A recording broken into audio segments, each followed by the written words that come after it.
আমার কারণে তোর জীবনটা নষ্ট হয়ে গেল। আমি চাইনি এরকম কিছু হোক। কিন্তু ওইখানে অতগুলো মানুষের সামনে বাবার মুখের উপর আর কোনো কথা বলতে পারিনি।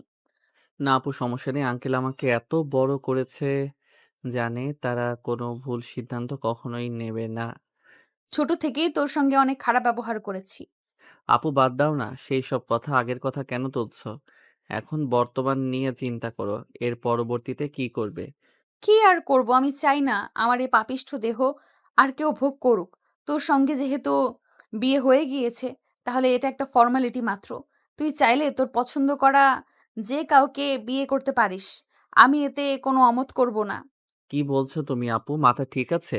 আঙ্কেল আন্টি সবার সামনে কত বড় গলা করে আমার সঙ্গে তোমাকে বিয়ে দিয়েছে। তো কি করব? আমার মতো নষ্ট একটা মেয়েকে তোর জীবনসঙ্গী বানাবি? নেহার কথা শুনে স্বাধীন যেন বাকরুদ্ধ হয়ে যায়। কি বলবে তা বুঝতে পারে না। নিচের দিকে তাকিয়ে থাকে। নেহা তার শরীর থেকে শাড়ি ও গহনা খুলতে লাগে আর বলতে লাগে। দেখ, আমি ভালো করে জানি তোদের মনের কথা সব ছেলেরাই চায় তার স্ত্রী পবিত্র থাক, তার স্ত্রী যেন কখনোই পরপুরুষ না টাচ করে। আর সেখানে আমি ধর্ষিত মেয়ে। তোরও কিছু একটা অধিকার আছে আমার কাছ থেকে, যা আমি কখনো দিতে পারবো না। আর হ্যাঁ, এই বিষয়গুলো মা বাবা যেন জানতে না পারে। আর একটা কথা, সাফ সাফ শোন, আমি তোকে ছোট ভাইয়ের মতো মনে করি। কখনোই তোকে আমার স্বামী হিসেবে মেনে নেব না। স্বাধীন কিছু বলতে যাবে এর আগে নেহা স্বাধীনকে চুপ করিয়ে দিয়ে পুনরায় বলতে লাগে। দেখ, তোর কোনো কথাই শুনতে চাচ্ছি না আমি। আমাকে একটু একা থাকতে দে। বাবা মাকে এত করে বললাম যে থাক, দরকার নেই এসবের। মনে হয় আমি তাদের বোঝা হয়ে গিয়েছিলাম। তার কারণেই আমাকে জোর করে বিয়ে দিতে চাইছিল। সে তো সবার সামনে অপমানিত হলো। থাকবোই না আর এই বাড়িতে, চলে যাব। আপু কি বলছো, তোমার মাথা ঠিক আছে? তুমি চলে যাবে মানে? আর তুমি চলে গেলে আঙ্কেল আন্টি কি হবে বুঝতে পারছো? একবার আমি দেখেছি, তুমি যখন বাড়িতে থাকো না তারা অনেক মন মরা হয়ে যায়। আমি অনেক চেষ্টা করি তাদের খুশি করার, কিন্তু ব্যর্থ হই। অযথা আর সান্ত্বনা দিতে হবে না। যদি তাই হতো, তাহলে আমাকে বিয়ে দেওয়ার জন্য উঠে পড়ে লাগতো না কখনো। আপু তুমি ভুল বুঝছো। আঙ্কেল আন্টিকে প্রত্যেক মা বাবার সন্তানের প্রতি একটা দায়িত্ব থাকে। তারা তাদের সেই দায়িত্বটাই পালন করতে চেয়েছিল, কিন্তু এরকম হবে কখনো ভাবতেও পারে নাই। যা তুই এখান থেকে, আমাকে একটু একা থাকতে দে। ভালো লাগছে না কিছুই। নেহার ধমকে স্বাধীন উপরের দিকে তাকায়। দেখে নেহার শরীরে কোনো পোশাক নেই, শুধু ব্লাউজ আর সায়া। শাড়ি নেহার দিকে একবার এগিয়ে দিতে পিছুপা হয়ে বেলকনিতে চলে যায়। আর ঘুমের মধ্যে নেহারকে দেখার চেহারাটা বারবার চোখের সামনে ভেসে আসে। স্বাধীন যতই ভুলে যাওয়ার চেষ্টা করে ততই ফিরে আসে। স্বাধীন এসবই ভাবছিল, হঠাৎ নেহা এসে স্বাধীনের পাশে দাঁড়ায়। স্বাধীন তাকিয়ে দেখে আগের অবস্থাতেই আছে নেহা। আপু তুমি এখানে? কেন? আমার বাড়ি, আমার রুম, আমার ব্যালকনি, আর আমি আসতে পারবো না নাকি? আমি সেটা বলতে চাইনি। এ অবস্থাতেই এখানে এসে দাঁড়িয়েছো, কেউ দেখে ফেলতে তো সর্বনাশ হয়ে যাবে। যাও, রুমে যাও। স্বাধীনের কথা শুনে নেহা হাসতে লাগে। পাগলের মতো হাসতে হাসতে কান্না করে দেয়। স্বাধীন অবাক হয়ে নেহার দিকে তাকিয়ে থাকে। এক পর্যায়ে নেহা হাসি থামিয়ে দিয়ে বলতে লাগে, স্বাধীনের দিকে তাকিয়ে। একসময় এই দেহটা নিয়ে জানিস অনেক অহংকার দেখাতাম। কিন্তু এখন এই দেহটা অভিশপ্ত। মনে হয় যদি আত্মহত্যা মহাপাপ না হতো, কখন আত্মহত্যা করতাম। একবার গিয়েছিলাম তো, বাট বাবা মার কথা মনে পড়লেই আর পারি নাই। আমি ছাড়া তাদের আর কে আছে? স্বাধীন অপলক দৃষ্টিতে নেহার দিকে তাকিয়ে থাকে। মেয়েটার মাঝে কেমন যেন মায়া আছে, সেটা স্বাধীন ভালো করে বুঝতে পারে। তারপর স্বাধীন নেহার হাতের উপর হাত রাখতে নেয়া চমকে ওঠে। স্বাধীনের দিকে তাকাই। স্বাধীন নেহার দিকে তাকিয়ে মুচকি একটা হাসি দিয়ে বলতে লাগে। আচ্ছা, সবকিছু আগের মতো চাইলেও কি করা সম্ভব? না জানি আগে সবকিছু ফিরিয়ে দিতে পারবো না, কিন্তু নতুন করে বাঁচতে শেখাবো। পুরনো সব স্মৃতি মুছে দিয়ে নতুন করে বাঁচতে শেখাবো। জানি তা কখনোই পারবে না তো। অযথা স্বপ্ন দেখাস না। আমি এমনিতেই তোর জীবনটা নষ্ট করে ফেলেছি, আর চাই না তোর জীবন নষ্ট করতে। তুই তোর মতো, আর আমি আমার মতো। কখনোই স্ত্রীর অধিকার নিয়ে যাব না তোর কাছে। কিন্তু হ্যাঁ, কখনো ডিভোর্স দিস না। আর আমার একটা রিকোয়েস্ট রাখবি। জানি না তুই আদৌ কথাটা রাখবি কিনা। হ্যাঁ, বলো। আমি আমার যত সম্ভব চেষ্টা করব কথাটা রাখার। আমি মা হতে চাই। আর চাই তোর সন্তানকে আগলে ধরে বাকিটা পথ চলতে। তো সন্তানের বাবার অধিকার নিয়ে কখনো যাব না তোর কাছে। খালি চাই তাকে জড়িয়ে ধরে বাকিটা পথ চলতে পারি যেন। নেহার কথা শুনে স্বাধীন কিছু না বলে নিচের দিকে তাকিয়ে থাকে। সবাই কত আনন্দ ফুর্তি করছে, কিন্তু তার মনে কোনো আনন্দ নেই। তারপরও বুকের ভেতর কেমন যেন শীতল হয়ে রয়েছে। নেহা সেদিনের প্রশ্নের অনেকগুলো জবাবের জন্য সেখানে দাঁড়িয়ে থাকে, কিন্তু কোনো উত্তর না পেয়ে সেখান থেকে নিরাশ হয়ে চলে যায়। নেহা পাশ থেকে চলে গেলে স্বাধীন তাকিয়ে দেখে, শুধুমাত্র কিছুই বলে না, নিচের দিকে তাকিয়ে থাকে। দেখে তার বাবা মা কতটা খুশি, যেন তারা বলে গিয়েছে কিছুক্ষণ আগে কি হয়েছিল। ফ্ল্যাশব্যাক। আঙ্কেল, কিছু টাকা দেবেন? অনেকদিন ধরে কিছু খাই না। অনেক ক্ষুধা পেয়েছে আঙ্কেল, প্লিজ কিছু টাকা দেন। আমার এখান থেকে কয়েকটা ব্রাশ কিনে নেন। কে তুমি বাবা? তোমার বাবা মা নেই? আর তুমি এই রাস্তার মাঝে এভাবে ব্রাশ বিক্রি করছো? এতটুকু ছেলে হয়ে যদি তোমার ওপর দিয়ে গাড়ি চালিয়ে দেয় তখন কি হবে? তোমার ভাবতে পারছো একবারও? না আঙ্কেল, তা হবে না। আর এই পৃথিবীতে আমার কেউ নেই। জন্মের পর থেকেই রাস্তায় বড় হয়েছি। আর ভিক্ষা করতে আমার অনেক খারাপ লাগে, তাই এক বড় ভাই কিছু টাকা দেয় আমাকে, সেই টাকা দিয়ে ব্রাশ কিনে বিক্রি করি। দেন না স্যার, বেশি না। 2টা নেন। একটা আপনার জন্য, একটা ম্যাডামের জন্য। মাত্র 50 টাকা। না বাবা, আমার ব্রাশ লাগবে না। এই নাও 1000 টাকা। তুমি কিছু খেয়ে নিও। না স্যার, আমি আপনার কাছ থেকে এতগুলো টাকা নিতে পারবো না। আপনি ব্রাশ নেন, তার বিনিময়ে টাকা দেন। আরে, তোমাকে আমি দিলাম উপহার হিসাবে। আমার লাগবে না। তুমি কিছু খেয়ে নিও। আর আজকে বিক্রি করার দরকার নেই। এই রোদের মধ্যে এভাবে রাস্তায় ঘুরেছো, অনেক কষ্ট হয় বাবা, তাই না? হ্যাঁ স্যার, অনেক কষ্ট হয়, কিন্তু কি করব, পেটের দায়ে সব করতে হয়। ঠিক তখনই জ্যাম সেরে যায়। এক এক করে গাড়ি চলতে লাগে। স্বাধীন নেহার বাবার কাছ থেকে টাকাটা নেয়, গাড়ি চালিয়ে সেখান থেকে চলে যায়। তারপর স্বাধীন একটা হোটেলে গিয়ে খাবার খেয়ে নেয়। এভাবে চলতে লাগে সেই দিনের পর দিন। প্রতিদিনে নেই জ্যামের মধ্যে ব্রাশ বিক্রি করছিল, তখনই নেহার বাবার গাড়ির গ্লাসে গিয়ে টোকা দেয়। দেখে আজকেও সেই লোকটা। স্বাধীন একটা হাসি দিয়ে সেখান থেকে চলে যেতে যাবে, তখনই পিছন থেকে নেহার বাবা ডাকতে লাগে। স্যার কিছু বলবেন? আজকে আপনার কাছ থেকে টাকা নিতে পারবো না কিন্তু। তা তো বুঝতেই পেরেছি। তোমাকে একটা কথা বলার ছিল। তুমি কি আমার সঙ্গে যাবে? তোমাকে লেখাপড়া করাবো, আর অনেক সুন্দর পোশাকও দেব। আমার বাড়িতে আমার ছেলের মতো বড় হবে। কি বলেন স্যার? সত্যি সত্যি আমাকে স্কুলে পড়াবেন? নতুন নতুন সুন্দর সুন্দর পোশাক দেবেন? হাসিমাখা কণ্ঠে স্বাধীন কথাটা বলে। নেহার বাবা অনেক খুশি হয় স্বাধীনের হাসি মুখ দেখে। নিমিষে স্বাধীনের হাসি মুখ থেকে হাসি হারিয়ে গোমরা মুখে বলে, না স্যার, সরি, মাফ করবেন। কিছুদিন আগে আপনার মতো একটা ভদ্রলোক আমার এক বন্ধুকে রাস্তা থেকে নিয়ে যায়। পরবর্তীতে শুনি আমার বন্ধুকে নাকি তারা চোরাচালানি করে বিদেশে পাচার করে দিয়েছে। সেখান থেকে তার চোখ, নাক, ফোকরা, কিডনি, লিভার এসব কেটে রেখে দেয় আর ওকে ফেলে দেয়। আরে বাবা, তুমি ভুল ভাবছো আমাকে। আমি শহরের নামকরা বিজনেসম্যান। আমার অনেক টাকা। আমার কেন তোমাকে চোরাচোদানি করতে যাব? চলে আমার একটা মেয়ে ছেলে নেই। তাই চেয়েছি তোমাকে বড় করব আমার ছেলের মতো করে। ভেতর এসে বস। কথাটা বলে নেহার বাবা দরজা খুলে দেয়। স্বাধীন গাড়িতে উঠে বসে। তারপর একটা শপিং মলে যায়। গাড়ি থেকে গাড়ি সাইড করে স্বাধীনের জন্য বেশ কিছু নতুন নতুন জামা কাপড় কিনে দেয়। স্বাধীন দেখে অনেক খুশি হয়। নেহার বাবাকে জড়িয়ে ধরে কান্না করে দেয়। নেহার বাবা স্বাধীনকে শান্ত করে রেস্টুরেন্টে গিয়ে খাবার খায়। এভাবে অনেক করে স্বাধীন অনেক খুশি হয়। নেহার বাবা অনেক ভালো লাগে। বিকেলের দিকে বাসায় নিয়ে যায় স্বাধীনকে। নেহার মা দরজা খুলে দেয়। নেহার বাবার সঙ্গে একটা ছেলেকে দেখে নেহার মা পশুর দৃষ্টিতে তাকায়। এইটা কে, হ্যাঁ? মানে, তোমাকে রাতে বললাম না, একটা কিউট ছেলে দেখলাম আজ রাস্তাতে। ব্রাশ বিক্রি করছে। অনেক ভালো, আর আত্মমর্যাদাও আছে।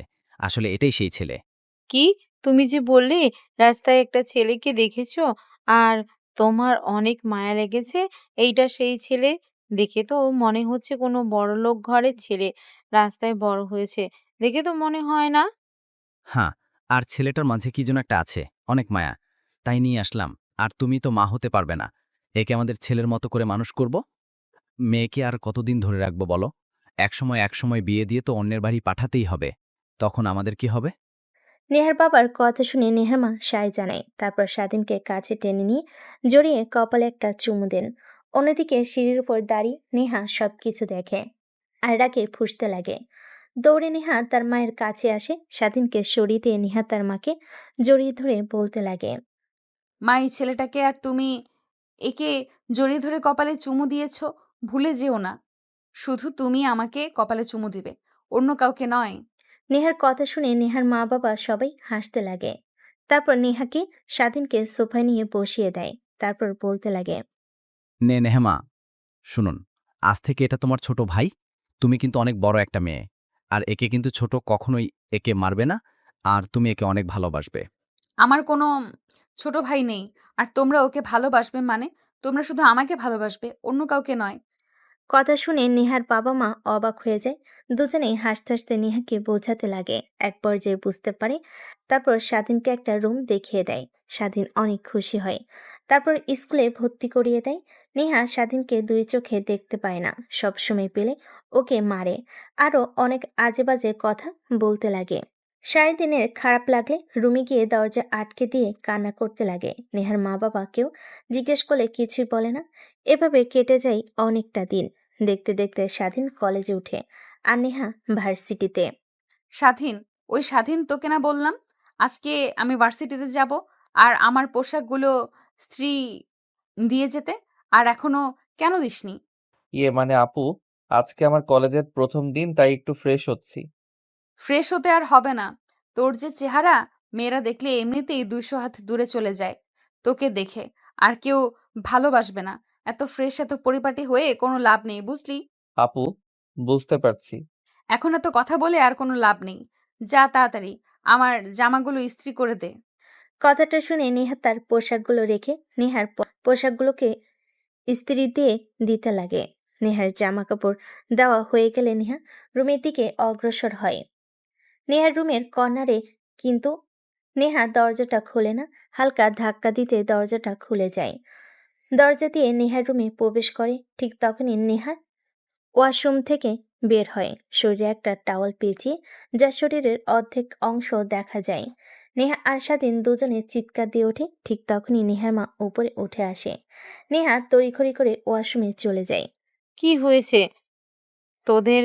তোরা দুইজন এভাবে চিৎকার দিয়ে বাড়িটা মাথায় তুলে নিলি? না মানে আন্টি, একটা তেলাপোকা ওয়াশরুম থেকে বের হয়ে এদিকে এসেছে।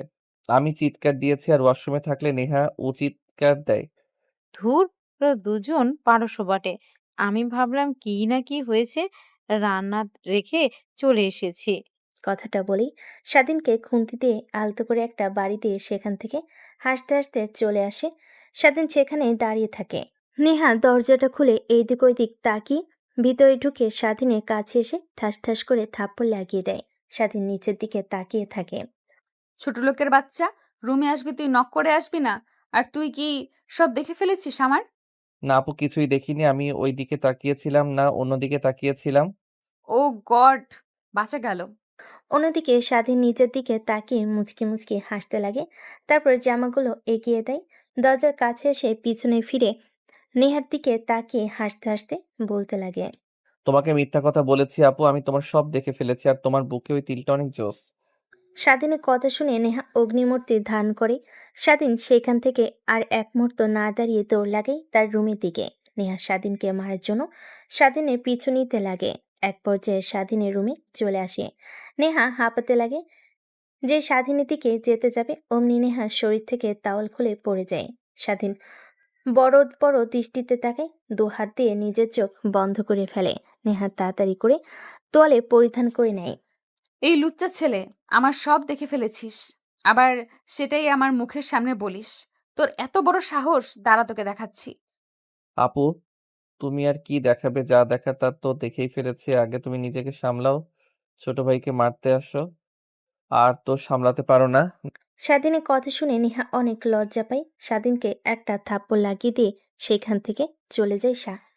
বর্তমানে কথাগুলো ভেবে স্বাধীনের মুখে অজান্তেই হাসি রেখা ফুটে ওঠে। ব্যালকনিতে আর না দাঁড়িয়ে রুমে এসে দেখে নেহা উপর হয়ে শুয়ে আছে। স্বাধীন বারবার নেহার কোমরের দিকে দৃষ্টি যায়, ধীরে ধীরে যেন মাতাল হয়ে যেতে লাগে। স্বাধীন প্রতিনিয়ত নিজেকে সামলাতে লাগে, কিন্তু একটা মেয়ে তার রুমে শুয়ে আছে, তার কোমর দেখা যাচ্ছে। এটা একটা ছেলেকে কাবু করার জন্য যথেষ্ট। স্বাধীন নিজেকে আর কন্ট্রোল করতে না পেরে খাটের উপর বসে পড়ে। নেহা পেছন ফিরে তাকিয়ে স্বাধীনকে দেখে। কিরে, কিছু বলবি? না, কিছু বলবো না, অনেক ঘুম পাচ্ছে, একটু সাইড দেবে, ঘুমাবো। কি একই বিছানায় তোর সঙ্গে ঘুমাবো? ইম্পসিবল। এই যে বালিশ নিয়ে যা, সোফায় গিয়ে ঘুমিয়ে পড়ো। ন্যাকামি করা হচ্ছে? একটু আগে বেলকনিতে কি বলে আসলেন মনে নেই? বাচ্চার মা হতে চান। এর কাছে না গেলে বাচ্চার মা কি করে হবেন এক খাটে না শুয়ে থাকলে? কি তুই কি তখন কার ওই কথাটা সিরিয়াসলি ভেবে নিয়েছিস নাকি? আমি তো তোর সঙ্গে জাস্ট ফান করেছি আর তোকে পরীক্ষা করতে চেয়েছিলাম তুই ছেলেটা আদৌ কেমন। আর শোন, একদমই তো কি বুঝতে পারলেন আমি ভালো না খারাপ? না, মানে তোকে যতটুকু খারাপ ভেবেছিলাম, বাট তুমি এত খারাপ না।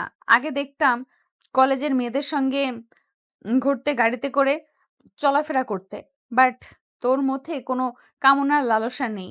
তোর জায়গায় যদি অন্য কোনো ছেলে থাকতো তাহলে ঠিক আমার কথায় রাজি হয়ে যেত, ধ্যান ধ্যান করে চলে আসতো।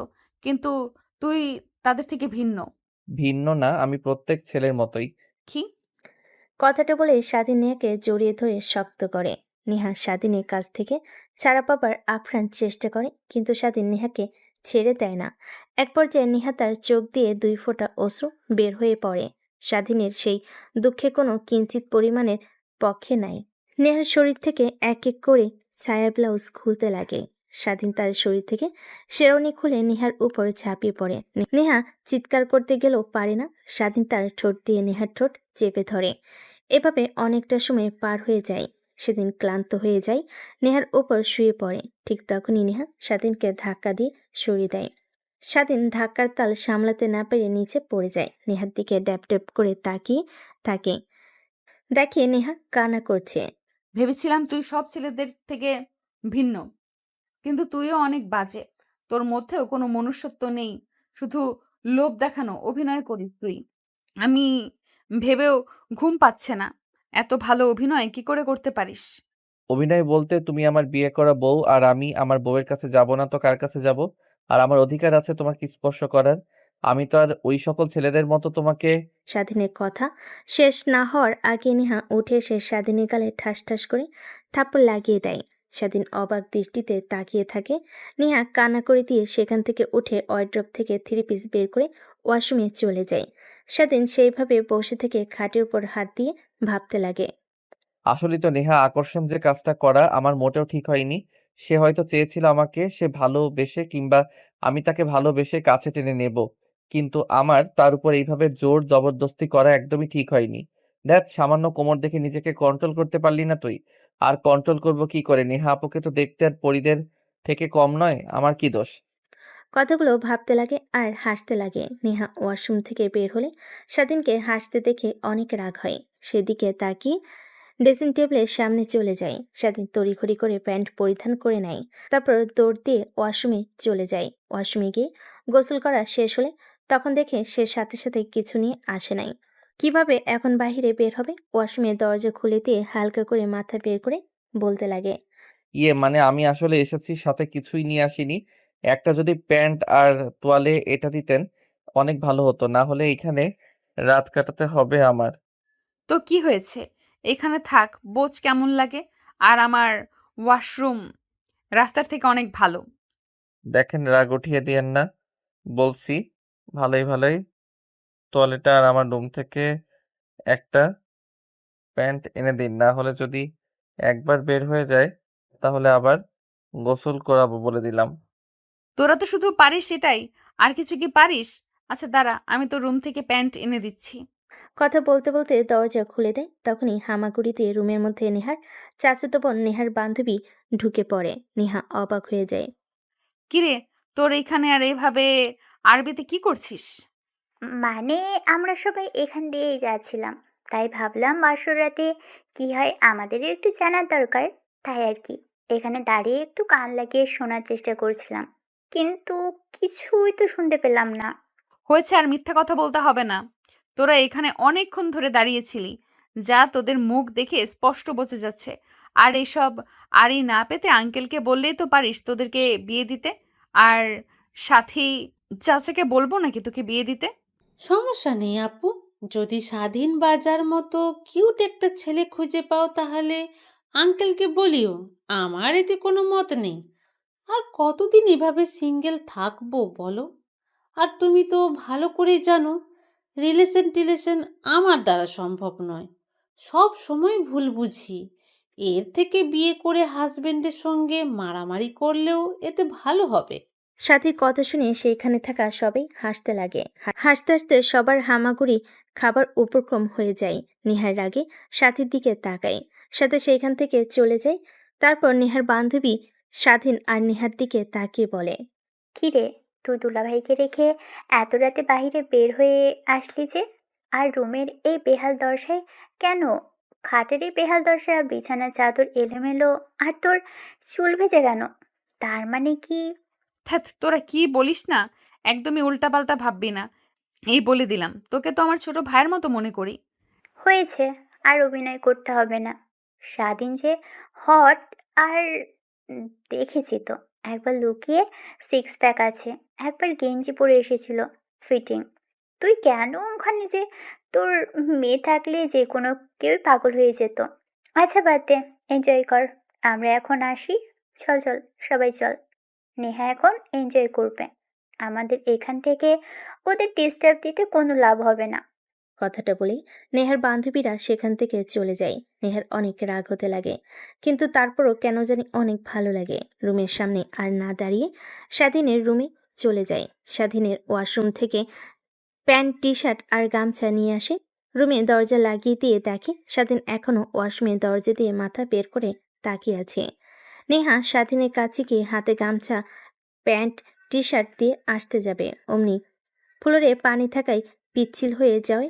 পা পা পিছলে পড়ে যেতে যাবে, অমনি স্বাধীন বের হয়ে নেহাকে ধরে ফেলে। ঠিক আছে। না, আপনি কিছুতে হয়নি, আঘাত লাগেনি তো? স্যার বলছি স্যার, এইভাবে এই খালি শরীর নিয়ে বাহিরে আসছিস তো শরম করছে না? এখন যদি কেউ রুমে চলে আসে তখন কি হবে? দেখ, তুমিও না, রুমে কি আসতে যাবে? সবাই জানে রুমে ইউক্রেন আর রাশিয়ার যুদ্ধ হচ্ছে, তাই সবাই বিপদসীমার বাহিরে আছে। ইউক্রেন আর রাশিয়ার যুদ্ধ, তাই না? তারা তোকে দেখাচ্ছি যুদ্ধ কি হয়, কত প্রকার আর কিভাবে হয়। কথাটা বলে নেহা দৌড়ে ঝাড়ু হাতে নেয়। স্বাধীন দৌড়ে ওয়াশরুমে চলে যায়, দরজা লাগিয়ে দেয়। নেহা বাইরে থেকে বক বক করতে লাগে। স্বাধীন ওয়াশরুমে গিয়ে প্যান্ট টি শার্ট পরিধান করে গামছা মাথায় দিয়ে চুল মুছতে লাগে। অনেকটা সময় পর বাইরে মাথা বের করে দেখে নেহা রুমে নেই। স্বাধীন স্বস্তির নিঃশ্বাস ফেলে বাইরে বের হয়ে রুমে দরজাটা লাগিয়ে পিছন ফিরতে দেখে নেহা দাঁড়িয়ে আছে, হাতে ঝাড়ু। স্বাধীন কি করবে বুঝতে পারে না, দৌড়াতে লাগে। নেহা স্বাধীনের পিছু পিছু দৌড়াতে লাগে আর ঝাড়ু দিয়ে মারতে লাগে।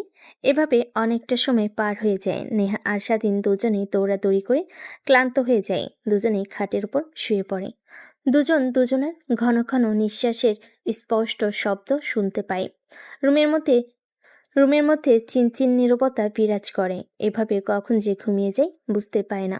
সকালবেলা স্বাধীনের ঘুম ভেঙে যায়। দেখে আশপাশ থেকে আজানের ধ্বনি ভেসে আসছে। স্বাধীন উঠে পড়ে ওয়াশরুমে যায়, ফ্রেশ হয়ে আসে। দেখে নেহা উঠে চোখ কসলাচ্ছে আর হাম দিচ্ছে। কিরে, এত তাড়াতাড়ি সকাল হয়ে গেল? সবে তো মাত্র ঘুমোলাম, অনেক ঘুম পাচ্ছে। লাইট অফ করে দে তো। লাইট অফ করবো মানে? যান, এখন ওয়াশরুমে ফ্রেশ হয়ে আসেন, নামাজ পড়বো, ফজরের আজান দিয়েছে। থ্যাত, যা পরে পরে নিব, এখন ঘুমাতে দে। রাতে ঠিকমতো ঘুমাতে পারি নাই কিন্তু। সেই কথা বললে আর হবে না, বলেছি নামাজ পড়তে হবে মানে নামাজ পড়তে হবে। এই পর্যন্ত, যে পর্যন্ত নামাজ না পড়বেন সে পর্যন্ত আমি লাইট অফ করবো না। অন্যদিকে নেহার মা আর বাবা দুজনে নেহাদের রুমে পাশ দিয়ে যাচ্ছিল। হঠাৎ এত সকালে লাইট অন থাকাই বুঝতে পারে না দরজায় কান লাগাতেই স্বাধীন নেহার কথাবার্তা শুনতে পায়। আর মা বাবা হাসতে হাসতে তাদের উপরে চলে যায়। তারপর নেহার বাবা সোফায় বসে বলতে লাগে, জানো নেহার মা, আমি হয়তোবা মেয়েটার জীবনসঙ্গী হিসেবে স্বাধীনকে বেছে নিয়ে কাজটা ঠিক করেছি। কারণ একমাত্র তোমার মেয়েকে কন্ট্রোল করতে পারবে স্বাধীন, তাছাড়া অন্য কেউ একদমই পারবে না। কিন্তু নেহা ওই বিষয়ের পর থেকে অনেকটা চেঞ্জ হয়ে গিয়েছে। আগের মতো আর অহংকার করে না। কিন্তু দেখেছো, জানি না স্বাধীনকে আগেও মেনে নিতে পারবে কিনা। আমাদের উচিত ছিল নেহার মত জানার। কি করতাম, হ্যাঁ? সবার সামনে অপমানিত হতে হতো। যদি তখন জোরে সোরে না বলতাম, আমার মান-সম্মান কোথায় যেত একবারও ভেবে দেখেছ? ফ্ল্যাশব্যাক।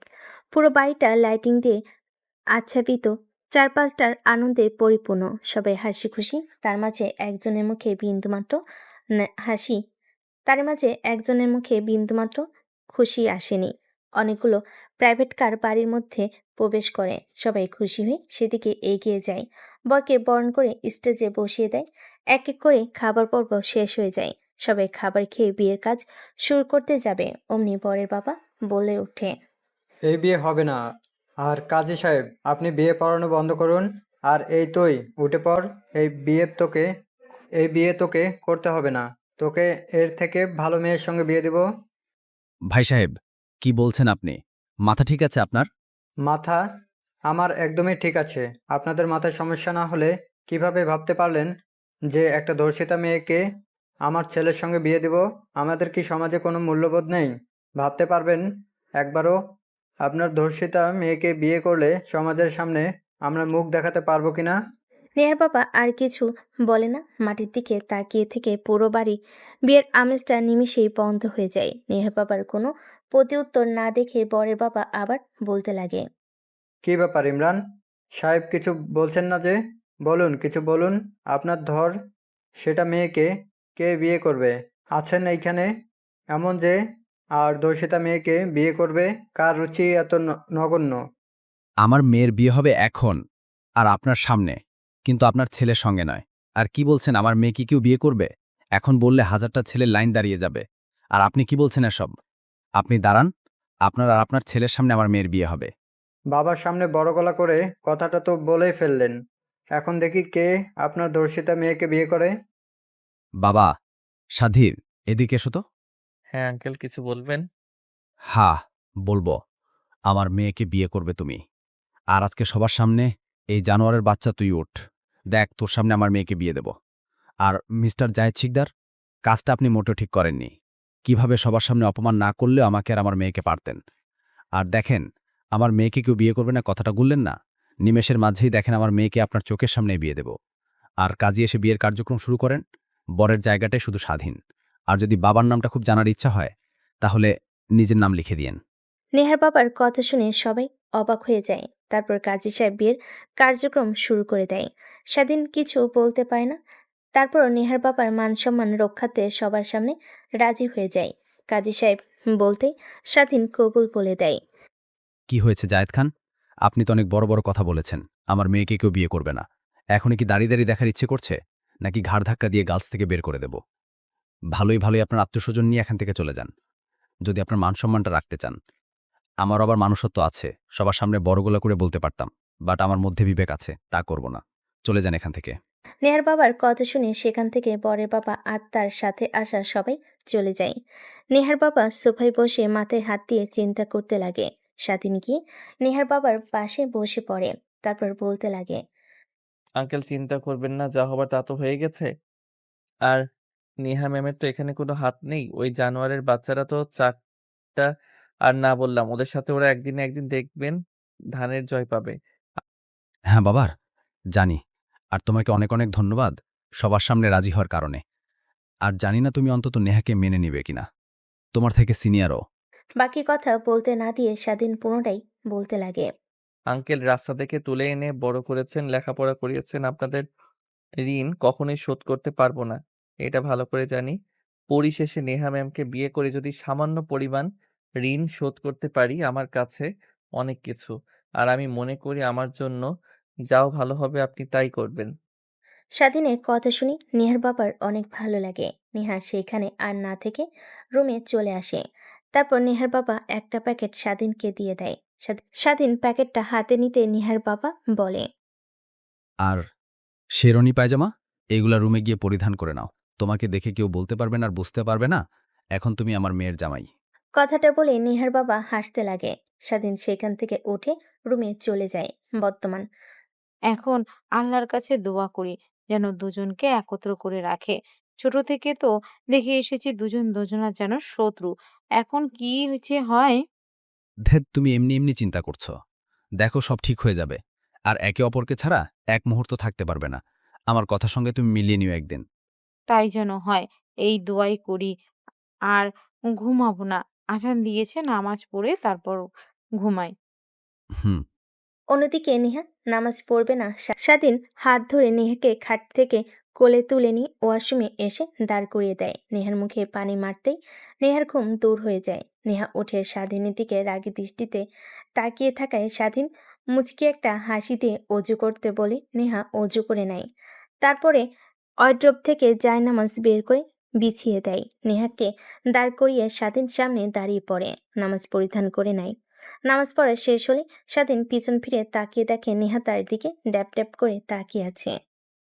কি হয়েছে, এভাবে তাকিয়ে আছো কেন? নামাজ পড়া হয়েছে? না কিছু না, আর নামাজ শেষ। ভালো।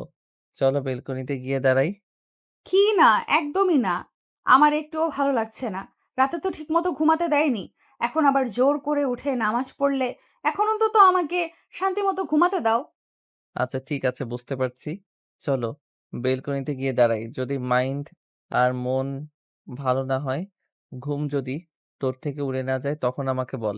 স্বাধীনের কথা শুনে নেহা মজা নেয়। স্বাধীনের কথা শুনে নেহা জায়নামাজ থেকে উঠতে চায় না। স্বাধীন জোর করে নেহাকে কোলে তুলে নিয়ে এসে বেলকনিতে দাঁড় করায়। সকালের ঠান্ডা বাতাস নেহার শরীরে পড়তেই কেঁপে ওঠে। কেন জানি পরিবেশটা অনেক ভালো লাগে নেহার। কিন্তু স্বাধীনকে বুঝতে না দিয়ে রাগী দৃষ্টিতে তাকায়। কি হয়েছে এখন আবার এভাবে তাকিয়ে আছেন কেন? তাকিয়ে আছে কেন? বুঝতে পারছিস না? যেভাবে ব্যালকনিতে নিয়ে এসেছিস একইভাবে খাটে রেখে আয় না, না হলে তোর কিন্তু খবর আছে। রেখে আসবো, কিছুক্ষণ দাঁড়িয়ে সকালের পরিবেশটা উপভোগ করেন। এই সময় তো আমার অনেক ভালো লাগে, নামাজ পড়ে বেলকনিতে দাঁড়িয়ে আশেপাশে সেটা দেখতে অনেক ভালো লাগে। দেখেন না ওই ছেলে বাচ্চাগুলো টুপি মাথায় দিয়ে হাতে কায়দা নিয়ে কোথায় যাচ্ছে, বলতে পারবেন? না বলতে পারবো না, বাট আমার মনে হচ্ছে আমিও ঠিক এইভাবেই ছোটবেলায় কোথায় জানি যেতাম। ও আচ্ছা, তার মানে আপনি কোরআন শরীফও পড়তে জানেন? কখনো পড়তে দেখিনি তো। পার্টি একটু একটু। আচ্ছা, ওয়েট, তুই কি করে জানলি আমি কোরআন শরীফ পড়তে জানি? আমি তো মাঝে মাঝে রাতের বেলা মন চাইলে পড়তাম। নিশি রাতে কেউ যখন ঘুমিয়ে থাকতো সবাই। নেহার কথা শুনে স্বাধীন মুচকি একটা হাসি দেয়। এই পরিবেশটার সাথে স্বাধীনের হাসি যেন নেহাকে আরো পাগল করে দিতে লাগে, কিন্তু স্বাধীনকে বুঝতে দেয় না। সেইভাবে অনেকটা সময় পার হয়ে যায়। নেহার অনেক ভালো লাগে। হঠাৎ করে স্বাধীন নেহাকে কোলে তুলে নেয়। সোমের আপসিকতায় নেহা চমকে স্বাধীনের গলা জড়িয়ে ধরে রাগী দৃষ্টিতে তাকায়। স্বাধীন নেহাকে রুমে নিয়ে এসে খাটের উপর শুয়ে দিয়ে এসে শুয়ে পড়ে। নেহা উঠতে যাবে অমনি স্বাধীন নেহাকে শক্ত করে জড়িয়ে ধরে শরীর উপর গা দিয়ে ঘুমিয়ে পড়ে। নেহা কিছু বলতে গেলে কিস করে দেয়। নেহা কিছু বলতে পারে না, এক পর্যায়ে চুপ করে ঘুমানোর চেষ্টা করে। একটু পর তারা দুজনেই ঘুমিয়ে যায়। নেহার ঘুম ভেঙে গেলে ঘড়ির দিকে তাকিয়ে দেখে সকাল ৯টা বাজে। তড়িঘড়ি করে শোয়া থেকে উঠে বসে। স্বাধীন পাশে শুয়ে আছে ছোট বাচ্চাদের মতো। নেহা স্বাধীনের দিকে এক পলক তাকিয়ে উঠে ওয়াশরুমে চলে যায়। ওয়াশরুম থেকে বের হয়ে ড্রেসিং টেবিলের সামনে বসে থেকে চুল আঁচড়াচ্ছিল। স্বাধীনের ঘুম ভেঙে সামনে নেহাকে এমন অবস্থায় দেখে অনেক ভালো লাগে। শুয়ে থেকে ড্যাপ ড্যাপ করে তাকিয়ে থাকে। নেহা স্বাধীনের দিকে আয়নায় দেখে স্বাধীন তার দিকে ড্যাপ ড্যাপ করে তাকিয়ে আছে। পিছন ফিরে স্বাধীনের দিকে তাকিয়ে নেহা বলতে লাগে, হয়েছে, আর কত ঘুমাবি?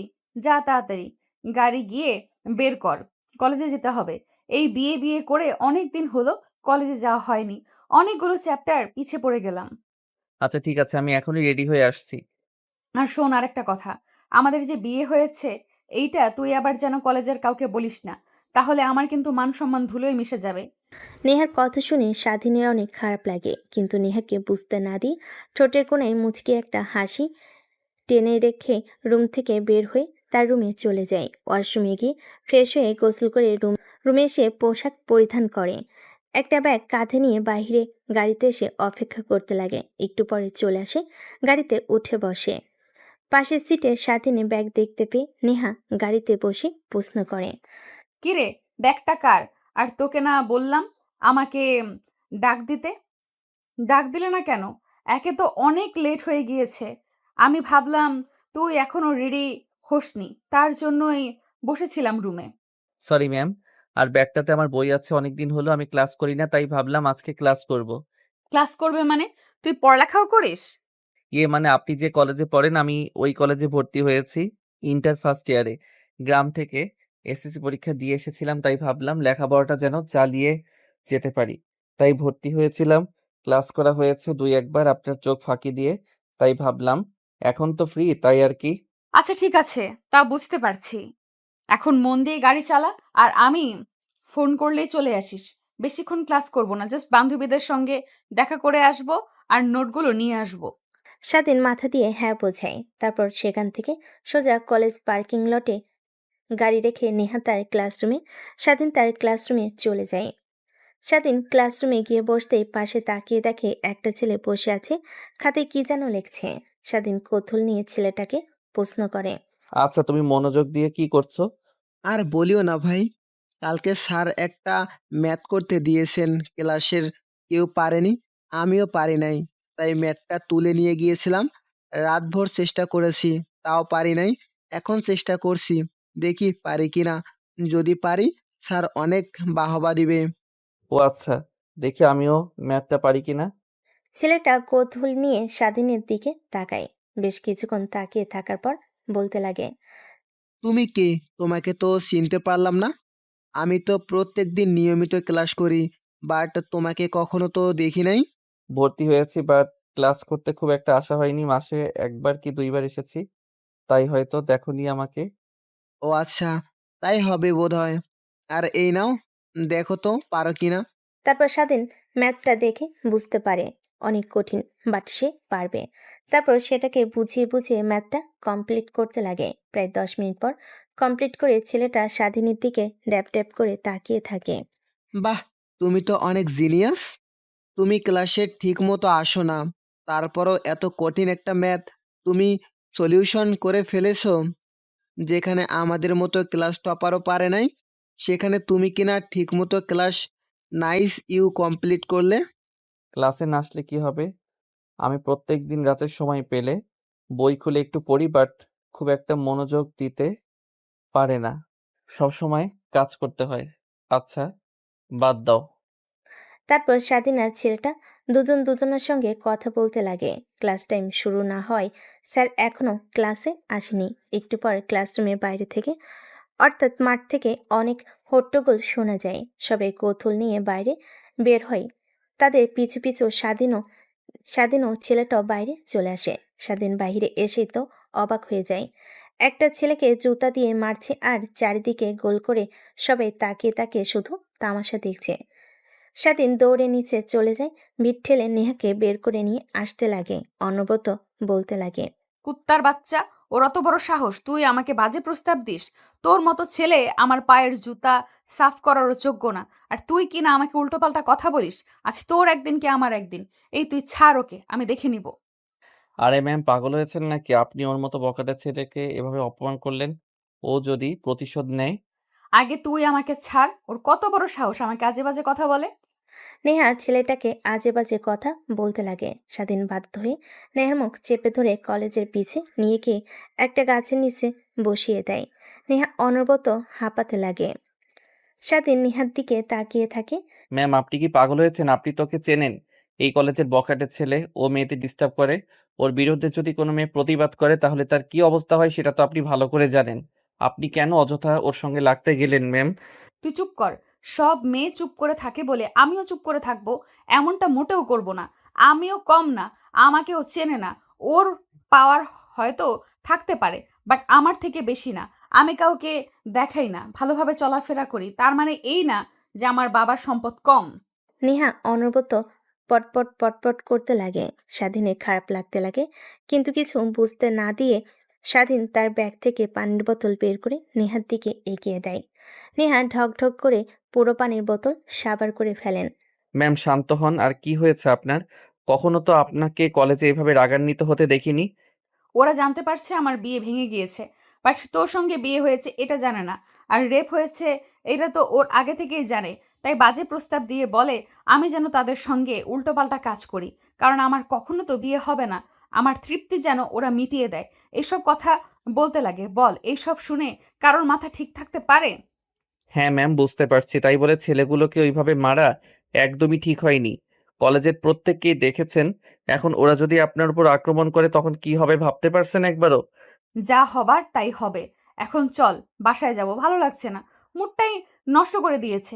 ভাবলাম অনেক দিন পর কলেজে এসে বান্ধবীদের সঙ্গে আড্ডা দেব, তা আর হলো না। কথাটা বলে নেহা উঠে দাঁড়ায়। নেহা আগে আগে যেতে লাগে। স্বাধীন পিছে পিছে গাড়ির কাছে এসেই স্টার্ট দিতে যাবে, অমনি ছেলেগুলো হকি স্টিক নিয়ে গাড়ির সামনে এসে দাঁড়ায়। নেহা ভয় পেয়ে গুটিসুটি মেরে গাড়ির মধ্যে বসে থাকে। ম্যাম, এখন কি করব? ওরা তো এখন গাড়ির ভাঙচুর করবে আর সামনে দাঁড়িয়ে আছে। ওদের উপর দিয়ে তো আর গাড়ি চালিয়েও যেতে পারবো না। ফুল স্পিডে ওদের উপর দিয়ে গাড়ি চালা, দেখবি ওরা এমনিতেই সরে যাবে। নেহার কথা বলা শুনে স্বাধীন গাড়ি স্টার্ট করে অমনি ছেলেগুলো গাড়ির উপর এসে চড়ে বসে। স্বাধীন কি করবে বুঝতে না পেরে এক প্রকার অবাক হয়ে যায়। গাড়ি বন্ধ করে বের হতে যাবে, অমনি নেহা স্বাধীনের হাত ধরে চেপে ধরে। কই যাচ্ছিস? বাইরে বের হোস না কেন? ওরা তো তোকে মারধর করবে। গাড়ির ভেতরে থাক, গ্লাস তো বুলেট প্রুফ, ওরা ভাঙতে পারবে না। আমি পুলিশকে কল করছি এক্ষুনি। নেহার কথা শুনে স্বাধীন নেহার হাত তার হাতের উপর থেকে সরিয়ে দেয়। নেহার কথার প্রতি উত্তরে মুচকি একটা হাসি দিয়ে গাড়ি থেকে নামে। ছেলেগুলো দৌড়ে চারিদিকে হকি স্টিক নিয়ে মারতে আসে। স্বাধীন ছেলেগুলোর প্রত্যেকটা হকি স্টিকের বাড়ি প্রতিহত করতে লাগে। এক এক প্রকার একটা ছেলেকে নাকে ঘুষি দিতে ছেলেটা দূরে গিয়ে পড়ে যায়। এক এক করে প্রত্যেককেই একই ধরনের মারতে লাগে। কলেজে সবাই উপস্থিত হয়ে যায়। সবাই তাকিয়ে তাকিয়ে শুধু মুভি দেখার দৃশ্য দেখতে থাকে। কলেজের সবাই উপস্থিত হয়ে যায়। সবাই তাকিয়ে তাকিয়ে শুধু মুভি দেখার দৃশ্য দেখছে। কেউ কিছু বলছে না। এক পর্যায়ে সবাই মাটিতে লুটি হামাগুড়ি খেতে লাগে। স্বাধীন ওইখানে আর না দেরি গাড়িতে উঠে স্টার্ট দিয়ে বাড়ির দিকে যেতে লাগে। নেহা অবাক দৃষ্টিতে স্বাধীনের দিকে এক ধ্যানে তাকিয়ে থাকে। তুই আসলেই কি আর ওই ছেলেগুলোকে একা এইভাবে মারলি নাকি? অন্য কেউ ছিল নাকি? চোখের ভুল, আমি ভুল দেখলাম। দ্যাট ম্যাম, আপনিও না শুধু শুধু মস্করা করছেন। তুই এতগুলো ছেলের সঙ্গে কিভাবে একাই ফাইট করলি? আমার মাথাতে কিছুই ঢুকছে না। যেখানে কিনা পুরো কলেজের সবাই ওদের বিরুদ্ধে দাঁড়াতে ভয় করে, আর সেখানে তুই একাই ওদের মারতে মেরে কুপোকাত করে মাটিতে ফেলে দিয়েছিস। ম্যাম, আমি গ্রামের ছেলে, গ্রামের টুকটাক ফাইটিং শিখেছিলাম। বন্ধুরা মিলে একটা গ্যাং তৈরি করেছিলাম। আমাদের গ্রামে অনেক চুরি হতো, ডাকাতি হতো।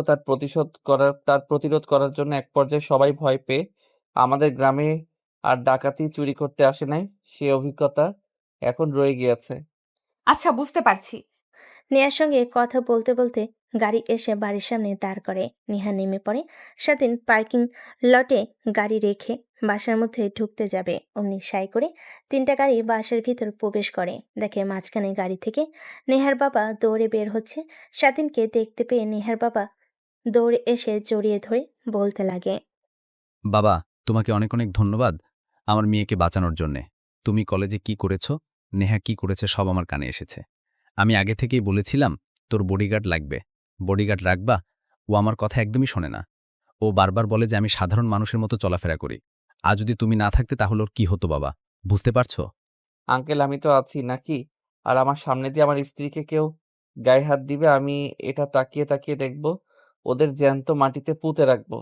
স্বাধীনের কথায় নেহার বাবা স্পষ্ট ভয়ঙ্কর কিছু বুঝতে পারে। নেহার বাবা মুচকি একটা হাসি দিয়ে বাসার ভেতর ঢুকে যায়। স্বাধীন রুমের দিকে চলে যায়, দেখে রুমে কিছুই নেই। পাশ দিয়ে একটা মেয়ে যেতে নিলে স্বাধীন দাঁড় করিয়ে বলে। আচ্ছা খালা, আমার রুমে তো কিছুই নেই, জামা কাপড়, খাট, পালঙ্ক। এখন আমি কোথায়? ও বাবা, তুমি এসেছো? মেম সাহেব বলল যে তোমার রুম থেকে সবকিছু সরিয়ে ফেলতে আর জামা কাপড় যা যা প্রয়োজনীয়তা আছে নেহার রুমে নিয়ে গিয়ে রাখতে। তাই সবাই সেই রুমে নিয়ে গেছে। এখন থেকে তো নেহার রুমই তোমার রুম, তাই না? ও আচ্ছা। তারপর স্বাধীন সোজা নেহার রুমের সামনে চলে যায়। দরজায় নক করতেই কোনো সারা শব্দ পায় না। হালকা করে খুলে যায়। স্বাধীন ভিতরে প্রবেশ করে দেখে নেহা ওয়াশরুমে গোসল করছে। তাই সবাই বসে ফোন বের করে দেখছিল। ফোন চাপছিল, এমন সময় ফেসবুকে একটা নোটিফিকেশন আসে। নোটিফিকেশনটা অন করতে দেখে একটা ফ্রেন্ড রিকোয়েস্ট। স্বাধীন সেই দিকে কোনো পাত্তা না দিয়ে ফোন দেখতে লাগে। এক পর্যায়ে নেহা বাহিরে বের হয়। সামনে স্বাধীনকে দেখতে পেয়ে প্রশ্ন করে, কিরে, তুই এই রুমে কি করছিস? ম্যাম, আপনি হয়তোবা ভুলে গিয়েছেন আমাদের বিয়ে হয়েছে আগামীকাল। আন্টি আর আমার সব জামাকাপড় প্রয়োজনীয় জিনিস আপনার রুমে সেট করেছে, তাই এই রুমে আজ থেকে আমারও রুম। কি মা বাবা আর কি কিছু করবে আমার সাথে আল্লাহই জানে। কেন যে বিয়েতে রাজি হলাম, কেন সবার সামনে বাবার মুখের ওপর বললাম না, তাহলে তো আর আজ এই দিন দেখতে হতো না। একটা ফকিন্নির বাচ্চার সঙ্গে রাত কাটাতে হবে একই রুমে, জানলে গায়ের মধ্যে কাঁটা দিয়ে উঠছে। স্বাধীন কথাগুলো শুনে বুকের বাঁ পাশে ব্যথা হতে লাগে, কিন্তু কিছুই বলে না। ফোন দেখতে লাগে। নেহা তারপর পোশাক পরিবর্তন করে খাটের উপর গিয়ে শুয়ে পড়ে। স্বাধীন স্বাধীন উঠে আলমারি খুলে দেখে এক এক করে পোশাক রাখা। স্বাধীন পোশাক আর তোয়ালে নিয়ে ওয়াশরুমে চলে যায়। নেহা মুচকি একটা হাসি দেয় আর আনমনি ভাবতে লাগে। দেখি কতদিন এই অবহেলা সহ্য করতে পারো, আর কতদিন আমাকে তোমার কাছে না নিয়ে দূরে দূরে রাখো। আমার মনে হয় না যে আমাকে ছেড়ে তুমি চলে যাবে। আবার ভয় হয় যদি চলে যাও, কিন্তু পরীক্ষা তো করতে হবে। আবার যদি সব ছেলেদের মতো আমার বাবার সম্পত্তির দিকে নজর দাও, তখন কি হবে? আচ্ছা, ও কি আমাকে ভালোবাসে নাকি? যদি ভালো না বাসতো তাহলে রাতে ওগুলো কি ছিল? ধ্যাৎ, কিছুই মাথায় নিতে পারছে না। বের হোক, ওকে পরীক্ষা করব। নেহা ভাবতে লাগে কি বলা যায়। এমন সময় খট করে দরজা খুলে বাইরে বের হয় স্বাধীন। নেহা সেদিকে তাকিয়ে চোখ ফেরাতে পারে না। স্বাধীনের শরীরে এখনো টপ টপ করে পানি বের হচ্ছে। শরীরের প্রতিটা ধরন যেন লোমহতর দৃষ্টি কেমন যেন লাগতে লাগে, যেন স্বাধীনকে কাছে পেলে সে খুব লেখাবে এমন। স্বাধীন আয়নার দিকে তাকিয়ে দেখে নেহা তার দিকে ট্যাপ ট্যাপ করে তাকিয়ে আছে। স্বাধীন সেদিকে কোনো ভ্রুক্ষেপ না দেখে পোশাক পরিধান করে নেয়। স্বাধীন রুম থেকে বের হতে যাবে, অমনি পিছন থেকে নেহা বলতে লাগে, দেখ, তুই আর আমি ভালো করে জানি যে আমাদের সম্পর্কটা কখনোই মিলন হবার নয়। তো অযথা এই সম্পর্কটা টিকে রাখার কি দরকার বল? ঠিক বুঝতে পারলাম না ম্যাম, কি বুঝতে চাচ্ছেন আপনি? দেখ, আমি বলতে চাচ্ছি যে সম্পর্কটা কখনো পূর্ণতা পাবার নয়। সেই সম্পর্কটা রেখে কি লাভ? আর আমি তো তোকে কখনো আমার স্বামী হিসেবে মেনে নিব না। ঠিক তুইও জানিস, কখনো এই ধর্ষিতা মেয়েকে তোর স্ত্রী হিসেবে মানবি না। এটা আমি ভালো করেই জানি। তাই বলছি কি, আমাদের মধ্যে এই সম্পর্কটা না রেখে ডিভোর্স নিয়ে দেখ। ডিভোর্স কথাটা শুনে আবার এই ভাবিস না যে তোকে বাসা থেকে বের করে দেব। আমার বাবার ছেলের মতন মনে করে তোকে আমাদের কোম্পানিতে একটা চাকরি দিয়ে দেব। আপনারা যা ইচ্ছে তাই করবেন, বাট আমি আপনাকে ডিভোর্স দিতে পারবো না। কারণ ম্যাম আর স্যার আমাকে হাত জোর করে বলেছে আপনি যত যাই বলুন না কেন আমি যেন আপনাকে ডিভোর্স না দেই। আর ও বলেছে যে কিছুদিন হলে আপনি এমনিতেই সবকিছু মেনে নিবেন। কি বাবা মা কি বলছে? আচ্ছা, আমি শুনে আসছি। কথাটা বলে নেহা নেহা পড়তে যাবে, দরজা দিয়ে বের হতে নিবে, অমনি স্বাধীন নেহার হাত চেপে ধরে টান দিয়ে নেহাকে তার কাছে নিয়ে আসে। পিছু পিছু দরজা লক করে দেয়। নেহা অবাক হয়ে স্বাধীনের দিকে প্রশ্নসূচক দৃষ্টিতে তাকায়। এসব কি হচ্ছে স্যার? আমাকে স্যার বলছিস? আমাকে স্যার বলিস, না হলে আমি কিন্তু চিৎকার দেব। চিৎকার দিয়ে কোনো লাভ নেই, সবাই ভাববে যে আমরা উল্টাপাল্টা গুলো কাজ করছি। আর দেখি দেন তো চিৎকার। নেহা চিৎকার দিতে যাবে, নেহার ঠোঁটের সঙ্গে ঠোঁট লাগিয়ে চুষতে লাগে। প্রায় 5 মিনিট পার হয়ে যায়। নেহাকে খাটের কাছে নিয়ে গিয়ে ফেলে দেয়। নেহা খাটের উপর পড়ে যায়। স্বাধীন তার শরীর থেকে টি শার্ট খুলে ফেলে। নেহা সেই দিকে তাকিয়ে থাকে। মোটেও ভালো হবে না বলছি। আমার উপর জোর করা এর শাস্তির তোকে কিন্তু হাড়ে হাড়ে টের পাবো আমি। যা করার তা করবো, এখন অন্তত বাসর রাতটা করি। কথাটা বলে স্বাধীন নেহার উপর ঝাঁপিয়ে পড়ে। স্বাধীনের প্রত্যেকটা স্পর্শে নেহাই কেঁপে কেঁপে উঠতে লাগে। তার চোখ দিয়ে 2 ফোঁটা অশ্রু বের হতে লাগে, আর ঠোঁটের কোণে এক চিমটি হাসি রেখা ফুটে ওঠে। স্বাধীন সেদিকে তাকিয়ে নেহার চোখ থেকে অশ্রু মুছে দিয়ে হাসিমাখা কণ্ঠে নেই তার বুকের সঙ্গে জড়িয়ে ধরে বলতে লাগে, দেখো, আমি ভালো করে জানি কেন আমাকে আপন করে নিতে চাচ্ছেন না। আপনি আপনার অতীত নিয়ে আমি কখনোই আপনাকে প্রশ্ন করব না। আমি ফিউচার নিয়ে আর বর্তমান নিয়ে ভাবতে চাই। আর আমি এও জানি আমাকে আপনি অনেক ভালোবাসেন। কে বলেছেন আমি তোকে ভালোবাসি? আপনার কথা বলার ধরন, হাঁটাচলা সবকিছু দেখেই আমি বুঝতে পারি। আর আরও চোখে আমার দিকে বারবার তাকিয়ে থাকায়, এটা আপনি যতই বোঝেন না কেন আমি তাকাই না। বাট সার্বক্ষণিক আমি আপনাকে আমার নজরদারিতে রাখি। আমি আরও এও জানি যে আপনার ফোনের গ্যালারি ওপেন করলে যতগুলো না আপনার ছবি আছে, এর থেকে বেশি আমার ছবি আছে। স্বাধীনের কথা শুনে নেহা অবাক দৃষ্টিতে তাকাতেই স্বাধীন নেহার উপর থেকে উঠে দাঁড়িয়ে শার্ট প্যান্ট পরিধান করে বলতে লাগে। লুকিয়ে লুকিয়ে ছবি তোলেন, আবার সেইগুলো মাঝে মাঝে ফ্রন্ট স্ক্রিনে রাখেন। কল আসলে সব দেখতে পাই।